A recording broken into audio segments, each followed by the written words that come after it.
Now, days after the Taliban-led government banned women from pursuing education, Afghanistan's administration has now ordered all local and foreign NGOs to stop female employees from working, prompting global condemnation, sparking protests.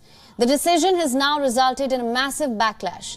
Major Muslim countries like Saudi Arabia, Turkey, the United Arab Emirates, Qatar have protested this decision. The United States and the G7 group also came forward in support of Afghan women and have warned of severe consequences if the decision is not reversed. U.S. Secretary of State Antony Blinken said that the Taliban are trying to sentence Afghanistan's women to a dark future without opportunity, and by doing this, the administration will miserably fail in its efforts to improve relations with the rest of the world.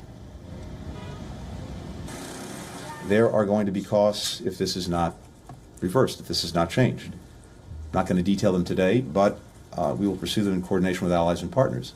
And I can tell you as well that any prospect that the Taliban seeks for improved relations with the world, with the international community, which is something that they want and we know that they need, that is not going to happen if they continue on this course.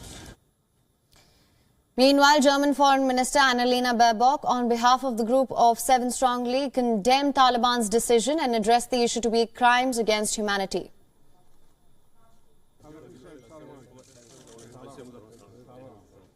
Und deswegen werden wir hier noch stärker zusammenarbeiten. Das gilt mit Blick auf Beschaffung, das gilt mit Blick auf Lieferung, das gilt mit Blick auf Munition. Wir haben bekanntermaßen als Bundesrepublik Deutschland hochmoderne Iris-T-Systeme und jetzt auch noch mal weitere Geparden zur Verfügung gestellt. Und ich begrüße die Entscheidung unserer amerikanischen Freunde mit Blick auf das Patriot-System.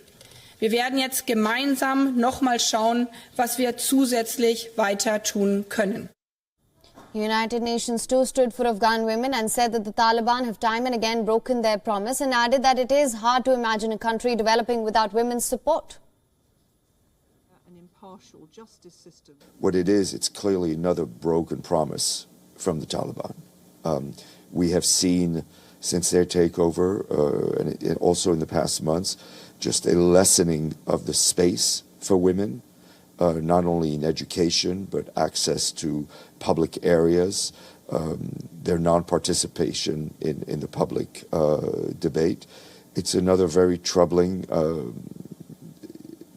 move, and it's difficult to imagine how a country can develop, can deal with all of the challenges that it has without the active participation of women.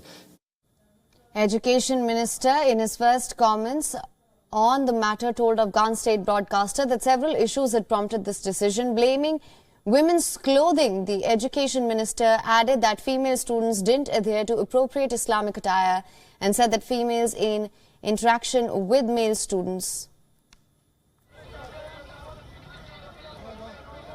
After Afghan women were banned from working in NGOs, Care International, the Norwegian Refugee Council and Save the Children's Foundation, they've come forward in support of their staff members. In a joint statement, the foundations have said that they would be unable to continue working as they are short on staff and won't be able to function without their female staff members.